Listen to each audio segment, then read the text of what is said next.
In the beginning, God created the heaven and the earth.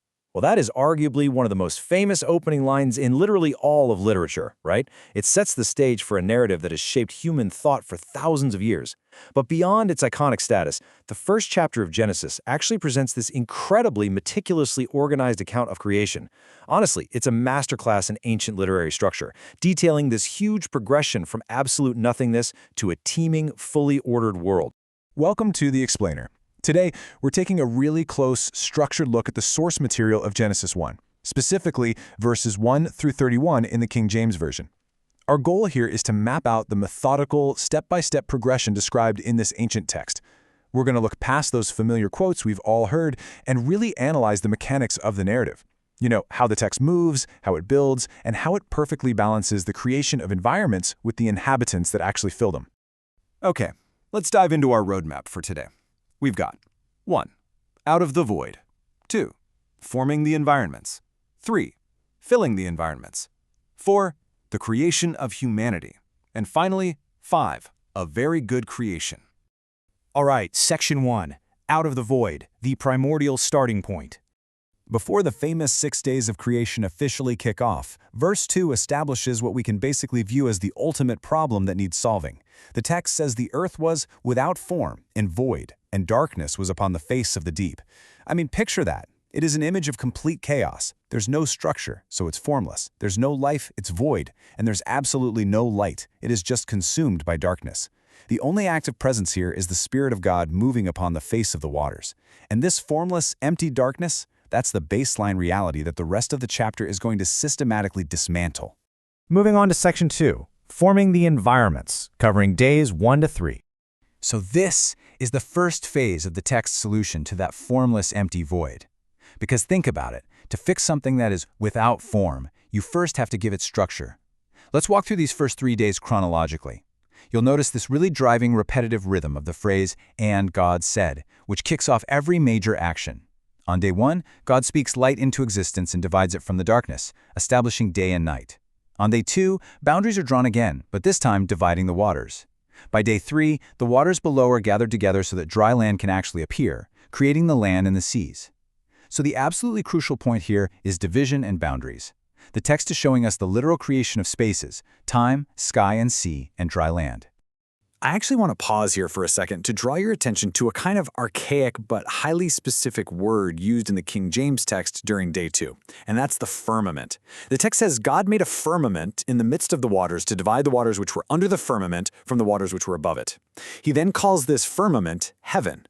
What's really fascinating here is that ancient Near Eastern cultures literally viewed this as a massive, solid, structural canopy or dome. It brought immense order to that previously chaotic, watery deep we saw back in verse 2.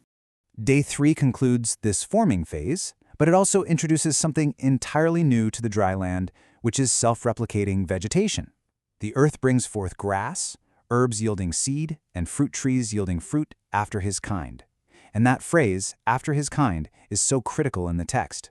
It establishes that this new life has order, it has predictability, and it has the ability to perpetuate its own specific form.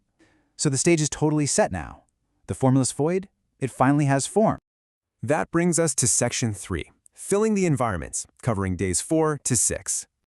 Okay, so the earth is no longer formless, right? But it is still totally empty. Let's trace the chronology here to see how the text shifts its focus to creating inhabitants. We actually have a chronological progression here that intentionally mirrors the pacing and rhythm of the first 3 days. Day 4 introduces the luminaries in the sky.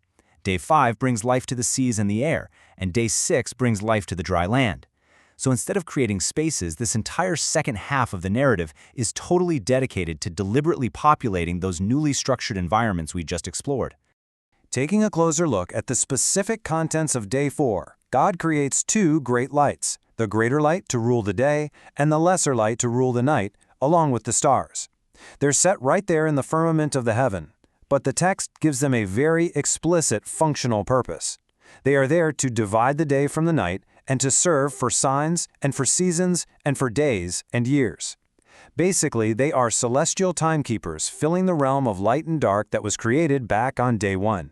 Now, the abundance really ramps up significantly on days 5 and 6. The waters bring forth abundantly, great whales and every moving creature. The open firmament gets filled with winged fowl. Then on the dry land, we see cattle, creeping things, and beasts of the earth. I absolutely love the energy in this part of the source material. It so enthusiastically repeats that every single one of these creatures is made after their kind. The initial void is literally being overwhelmed by this massive diversity of reproducing life. Now what's really interesting is when we put the two halves of the week side by side, a brilliant mathematical symmetry emerges. Day 1 creates light and dark. Day 4 fills them with the sun, moon, and stars. Day 2 creates the sky and seas. Day 5 fills them with birds and fish. Day 3 creates the dry land. Day 6 fills it with land animals and humans. The author of Genesis 1 constructed this text with absolute mathematical precision. The chaos of verse 2, being formless and void, has been systematically answered by exactly 3 days of forming and 3 days of filling. Section 4. The creation of humanity. The absolute pinnacle of Day 6. Up until this point, the text has followed a really predictable rhythm. But right here, the tone changes dramatically.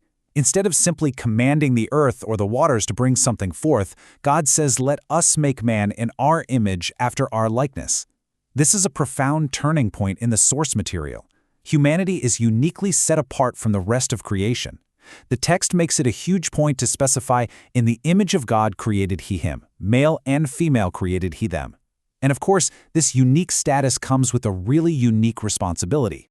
God blesses them and immediately delivers this specific, multi-part mandate. They're told to 1. Be fruitful, 2. Multiply, 3. Replenish the earth, 4. Subdue it, and 5. Have dominion. They're explicitly tasked with ruling over the fish of the sea, the fowl of the air, and every living thing that moves upon the earth.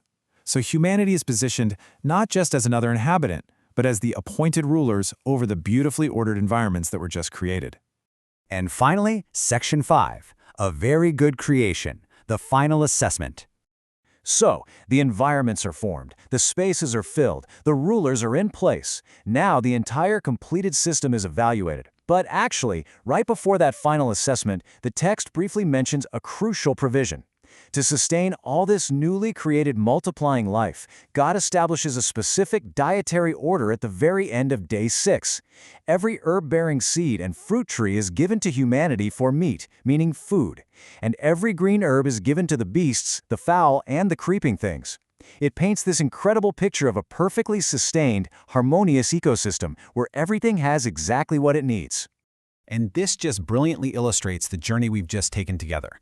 We started in verse 2 with a world that was entirely formless, empty, and pitch dark.